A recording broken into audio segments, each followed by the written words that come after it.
इस वक्त हम बीजेपी के स्टार प्रचारक और मुख्यमंत्री योगी आदित्यनाथ के साथ वेस्ट बंगाल के चुनाव अभियान में सफर कर रहे हैं। योगी जी, फरवरी में आप बंगाल जाते हैं जहां पर ममता जी जो है आपके चॉपर को लैंड नहीं करने देती। आज फिर आप बंगाल की तरफ जा रहे हैं। ममता जी बड़ी चुनौती है आपको। देखिए, भारतीय जनता पार्टी के लिए कोई भी चुनौती नहीं है। बंगाल में भारतीय जनता पार्टी के पक्ष में और मोदी जी के पक्ष में व्यापक लहर है। वैसे भी बंगाल तो भारतीय जनता पार्टी के लिए बहुत उर्वरा भूमि रही है। भारतीय जनसंघ के संस्थापक अध्यक्ष डॉक्टर श्यामा प्रसाद मुखर्जी बंगाल में ही पैदा हुए थे। स्वाभाविक रूप से बंगाल की जो समृद्ध परंपरा है वह भारतीय जनता पार्टी के लिए अनुकूल है और इसलिए व्यापक लहर भारतीय जनता पार्टी के लिए बंगाल में है। ममता जी की टीएमसी की सरकार ने जिस अलोकतांत्रिक तरीके से वहां की जन भावनाओं को दबा के रखा हुआ है, मुझे लगता है इस चुनाव में भारतीय जनता पार्टी बहुत अच्छी सफलता बंगाल में प्राप्त कर रही है और बंगाल में भी बीजेपी की सरकार आएगी और लोकसभा के लिए भी बहुत अच्छे सांसद भारतीय जनता पार्टी बंगाल में चुनाव जीतेगी। ममता जी कह रही है कि वहां पर ऑब्जर्वर के जरिए बीजेपी पैरेलल गवर्नमेंट चला रही है। देखिए, ये तो सीधे सीधे चुनाव आयोग को चुनौती है। ऑब्जर्वर भारतीय जनता पार्टी नहीं तैनात करती है। ऑब्जर्वर चुनाव आयोग तय करता है। भारतीय जनता पार्टी निष्पक्ष चुनाव की पक्षधर है और हम लोगों ने हर जगह इस बात को कहा है। लेकिन जिन लोगों का निष्पक्ष चुनाव में विश्वास नहीं रहा है, जिन लोगों ने लोकतांत्रिक सत्ता के लिए लोकतांत्रिक पद्धति को तार-तार किया है, वे लोग इस प्रकार का आरोप स्वाभाविक रूप से लगाएंगे। तो विपक्ष तो ये कह रहा है कि आर्मी का नाम आप ले रहे हैं, आर्मी पे राजनीति आप कर रहे हैं, पुलवामा अटैक पे राजनीति आप कर रहे हैं। हम राजनीति नहीं कर रहे हैं, ये हमारे लिए राजनीति का विषय नहीं है। भारत की सेना के शौर्य और पराक्रम पर देश के 130 करोड़ की आबादी को गर्व करना चाहिए। पुलवामा की दुर्भाग्यपूर्ण घटना के बाद भारत के बहादुर जवानों ने 72 घंटे के अंदर सभी आतंकवादी मार गिराए गए। 10 दिन के अंदर पुलवामा के दोषियों को बालाकोट के अंदर घुस करके हमारे जवानों ने जिस शौर्य और पराक्रम का परिचय दिया, मुझे लगता है कि एक दृढ़ इच्छा शक्ति की सरकार के बल पर सेना इस कार्य को आगे बढ़ा पाई। अन्यथा सेना के पास शौर्य और पराक्रम पहले भी था, लेकिन सरकारों की इच्छा शक्ति का अभाव उन्हें हमेशा रोकता था। अपनी उपलब्धियों को जनता के सामने रखना और देश के गौरव को आम जन के गौरव के साथ जोड़ना, ये किसी भी पार्टी को करना चाहिए, किसी भी नागरिक को करना चाहिए। मुख्यमंत्री योगी आदित्यनाथ, जब योगी आदित्यनाथ थे गोरखपुर के सातत्य हिंदुत्व का परचम लहराते थे। इस बार भी कुछ ऐसे ही भाषण दिए, अली बजरंगबली की जैसे विवादित बयान जिसपे चुनाव आयोग ने प्रतिबंध लगाया। ये कोई विवादित बयान नहीं है। चुनाव आयोग ने मेरा भाषण स्वयं पढ़ा होता तो संभवतः जल्दबाजी में इस प्रकार का निर्णय वे लोग नहीं देते। उन्होंने तो कोट किया है कि धार्मिक उन्माद बढ़ा रहे। कोई धार्मिक उन्माद नहीं बढ़ाया गया। मैं इस बात को कहता हूं कि आपकी अगर इसमें विश्वास है तो मेरा भी इसमें विश्वास है। आप मेरे विश्वास और मेरी आस्था को नहीं रोक सकते। ये इलेक्शन कमीशन के दायरे का हिस्सा नहीं है, ये मेरी आस्था है। आपने चुनौती नहीं दी, लेकिन हमारी अपनी आस्था को व्यक्त करने का मुझे अधिकार है और संविधान प्रदत्त अपने अधिकार का उपयोग करने का मुझे हर प्रकार का राइट है। इसीलिए आप मंदिर गए 72 घंटे? नहीं, मैं पहले भी मंदिर जाता था, मुझे 72 घंटे का मौका मिला था तो हर जगह मैंने बजरंगबली की उपासना फिर की। ये बताने के लिए कि ये हिंदुत्व का जो प्रतीक है। ये हिंदुत्व का प्रतीक नहीं, मेरी आस्था है। बजरंगबली पे मेरी आस्था है, भारत की सनातन परंपरा पर मेरी आस्था है और मेरी आस्था को कोई रोक नहीं सकता है। कांग्रेस में अभी जिस तरीके की बात कल प्रियंका गांधी ने केरला में कहा कि राहुल गांधी चाहेंगे तो हम बनारस से चुनाव लड़ेंगे, चुनौती नहीं होगी है? देखिए, हमारे लिए कोई चुनौती नहीं है। प्रियंका जी पहले भी कांग्रेस की कैंपेनर थी। 2014-2017 में उन्होंने कांग्रेस के लिए खूब प्रचार किया था। जब उस समय परिणाम नहीं ले पाए, आज तो मोदी जी का नाम और मोदी जी का काम है। पूरे देश के अंदर कहीं भी आप चले जाइए, हर जाति, हर वर्ग, हर मत, हर मजहब, हर संप्रदाय, हर उम्र का व्यक्ति पूर्व, पश्चिम, उत्तर, दक्षिण, हर जगह एक ही संकल्प को लेकर के आगे बढ़ा है, और वह है फिर एक बार मोदी सरकार। तो फिर एक बार मोदी सरकार के संकल्प के साथ जब जनता सामने आ चुकी है, बीजेपी के लिए कांग्रेस कोई चुनौती नहीं, तो अपने आंतरिक समस्याओं से जूझ रही है। योगी जी, आप कह रहे हैं, बीजेपी के लोग कहते हैं कि मोदी जी का नाम और काम, विपक्ष यही कह रहा है कि उनके पास काम नहीं है, इसीलिए जो आर्मी को बुलाते हैं या राष्ट्रवादी मुद्दों को लाने की कोशिश करते हैं या धार्मिक उन्माद फैला। मैं कहता हूं कि मोदी जी का 5 वर्ष का कार्यकाल एक और रख लीजिए और कांग्रेस के 55 वर्षों के कार्यकाल को आप रख लीजिए, तो मोदी जी का 5 वर्ष का कार्यकाल भारी पड़ेगा 55 वर्ष पर। जो कांग्रेस आजादी के 55 वर्ष शासन करने के बाद देश के अंदर यहाँ के गरीबों के लिए बैंक में खाता नहीं खुलवा पाई। बैंकों का राष्ट्रीयकरण होता है, लेकिन गरीबों को राष्ट्रीयकृत बैंकों की सुविधा का लाभ नहीं दे पाई, और कांग्रेस गरीबों का हित करेगी। मोदी जी जब आए, पहली बार हुआ है कि जब गरीबों को मकान देने की किसी कार्य योजना को मोदी जी ने आगे बढ़ाया, और 5 वर्ष में 1.5 करोड़ गरीबों को आवास मिलना, 4 करोड़ गरीबों को निःशुल्क विद्युत कनेक्शन मिलना, 7 करोड़ गरीब महिलाओं को रसोई गैस के कनेक्शन मिलना, 9.5 करोड़ गरीबों को एक टॉयलेट उपलब्ध होना, 12.5 करोड़ लघु और सीमांत किसानों को प्रधानमंत्री किसान सम्मान निधि में 6,000 रुपये सालाना मिलने की गारंटी मिल जाना, 15 करोड़ नौजवानों को प्रधानमंत्री मुद्रा योजना में आर्थिक स्वावलंबन की ओर अग्रसर कर देना, 37 करोड़ गरीब परिवारों का जनधन योजना में अकाउंट खोल देना, और 50 करोड़ गरीबों को आयुष्मान भारत में 5 लाख रुपए की स्वास्थ्य बीमा का कवर देना। ये मोदी जी के ही दम पर, उनके बल पर, उनकी दृढ़ इच्छा शक्ति से ही संभव हो पाया है। अगर इन गरीबों को ये सुविधा कांग्रेस ने 55 वर्षों में दी होती तो ये देश इतना गरीब क्यों होता? तो जो आप आंकड़े गिना रहे हैं, यही तो विपक्ष कह रहा है कि कागज पे तो आंकड़े गिना रहे हैं, भ्रष्टाचार इतना है कि जमीन पे लोगों को पहुंचता ही नहीं, मिलता ही नहीं। देखिए, उस समय गया जब स्वर्गीय राजीव गांधी जी कहते थे कि हम 1 रुपया भेजते हैं, नीचे 10 पैसा पहुंचता है। ये 90 पैसे के जो दलाल थे ना, ये सब कांग्रेस और सत्ता के इर्द गिर्द जो घूमते थे, मोदी जी के आने के बाद सब साफ हो गए, क्योंकि अब पैसा नगद नहीं जा रहा है, अब तो डीबीटी जा रहा है। डायरेक्ट बेनिफिट ट्रांजैक्शन के माध्यम से गरीब के जेब पर या उसके हक पर डकैती डालने वाले तत्व एकदम गायब हो गए हैं। शासन की योजना सीधे गरीब तक पहुंच रही है। हमने टॉयलेट बनाए हैं, पैसा गरीब के खाते में गया है। हमने आवास बनाए हैं, पैसा गरीब के खाते में गया है। हमने जो भी कार्य किए हैं, डायरेक्ट बेनिफिट स्कीम के अंतर्गत ही इन चीज़ों को हमने गरीब के खाते तक पहुंचाया है। आज हम 100 रुपया भेज रहे हैं, 100 रुपया गरीब के पास पहुंच जा रहा है।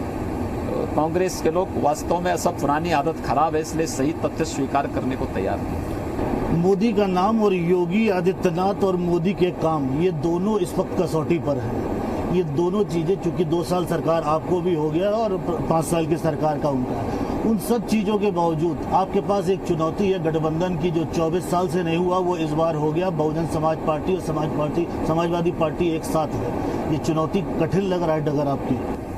देखिए, हमारे लिए चुनौती इसलिए नहीं है कि तमाम विरोधाभासी बातें इस गठबंधन के साथ सामने आ जा रही हैं। मुझे एक बात बताइए, जब सहारनपुर में एक मंच पर सपा बसपा के नेता थे, मायावती जी, अखिलेश जी थे,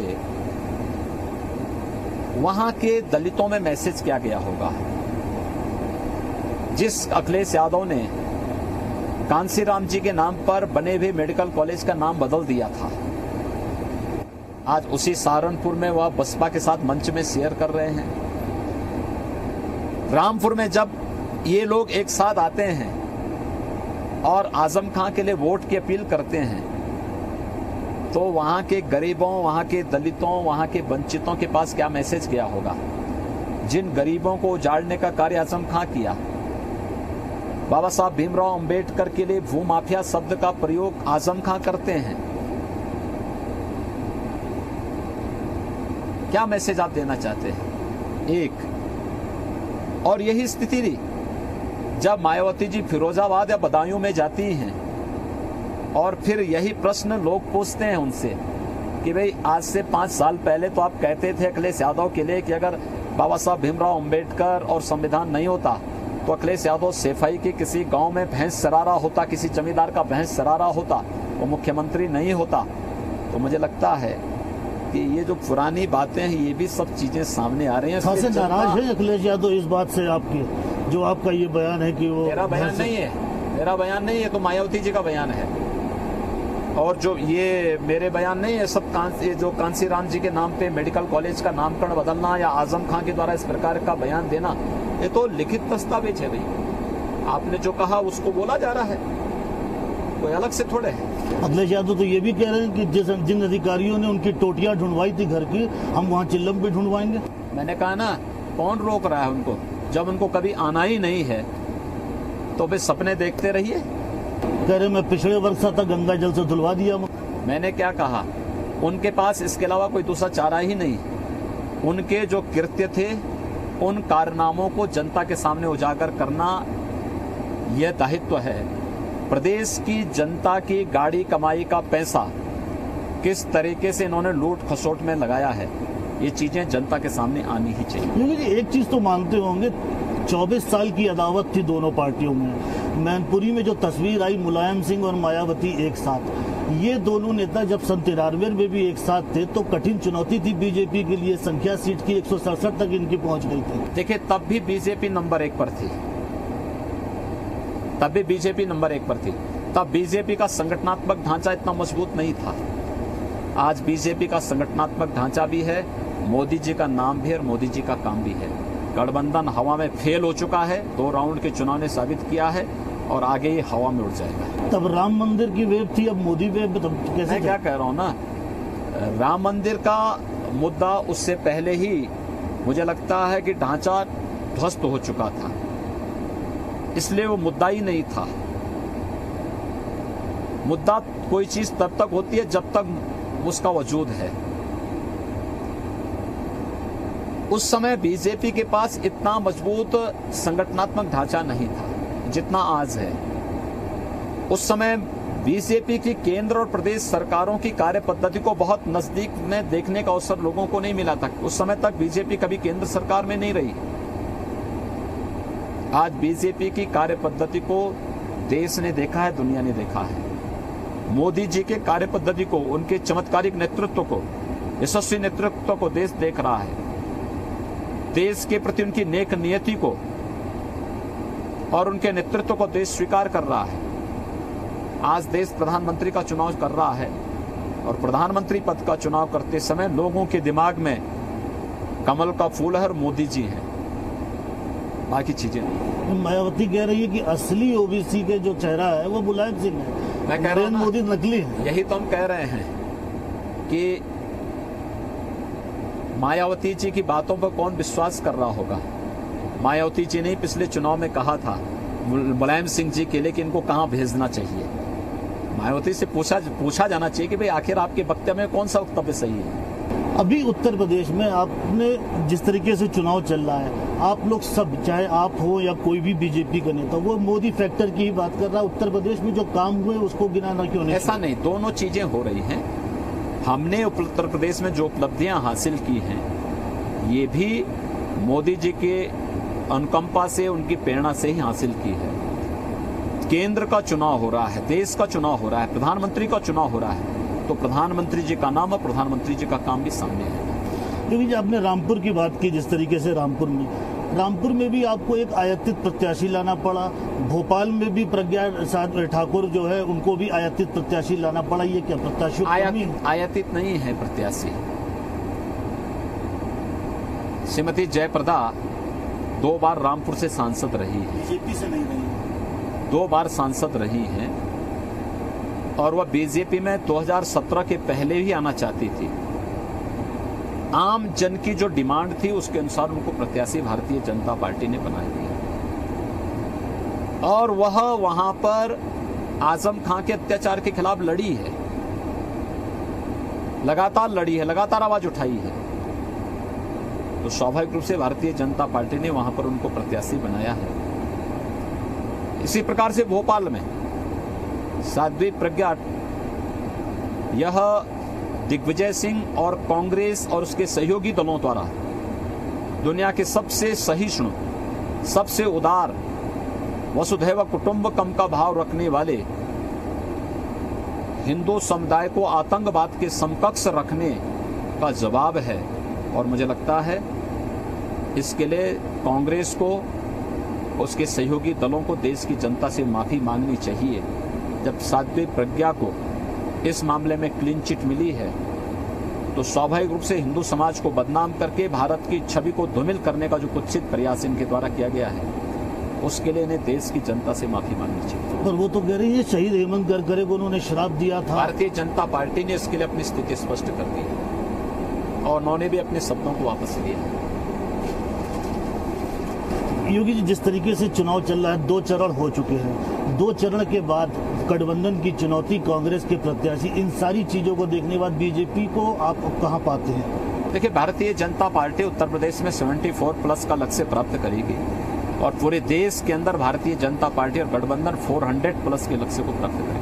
थोड़ा सा हम माइक्रो लेवल पे जाएंगे। हम आते गोरखपुर में, जहाँ के आप सांसद रहे हैं 5 बार और वहाँ पे प्रतिष्ठा आपकी दांव पे हमेशा रहती है। उपचुनाव जब हारे तो तमाम बातें हुई कि योगी आदित्यनाथ वहाँ पर जिता नहीं पाए। इस बार न बीजेपी से प्रत्याशी आपको मिल पाया, न मंदिर से प्रत्याशी आया, प्रत्याशी बाहर से आया। देखिए, भारतीय जनता पार्टी का कोई भी कार्यकर्ता वह हमारा कार्यकर्ता है और भारतीय जनता पार्टी संसदीय बोर्ड ने जिसे प्रत्याशी बनाया है वह हमारा प्रत्याशी है। भारतीय जनता पार्टी या मंदिर का कोई प्रत्याशी अलग नहीं होता है। जो संसदीय बोर्ड ने तय कर लिया वो हम सबका प्रत्याशी है और गोरखपुर भी भारतीय जनता पार्टी जीतेगी। उपचुनाव हार गए थे आप किसी गठबंधन के कारण? बहुत सारे उपचुनाव हारे हैं लेकिन बहुत सारी चुनाव जीते भी हैं। 2014, 2017 प्रदेश के नगर निकाय के सारे चुनाव भारतीय जनता पार्टी जीती है, लेकिन उपचुनाव 2012 में भी हम लोग हारे थे, 2014 में भी हारे थे, 2017 में भी हारे थे। तो उपचुनाव किसी सरकार का परिणाम प्रभावित नहीं करता और किसी सरकार को बनाने बिगाड़ने में उसकी भूमिका नहीं होती है। इसलिए लोकल इश्यूज हावी हो जाते हैं या लोगों की अपनी बातें ज्यादा प्रभावी हो जाती हैं या प्रत्याशिता को लेकर के आपसी वो खड़े हो जाते हैं।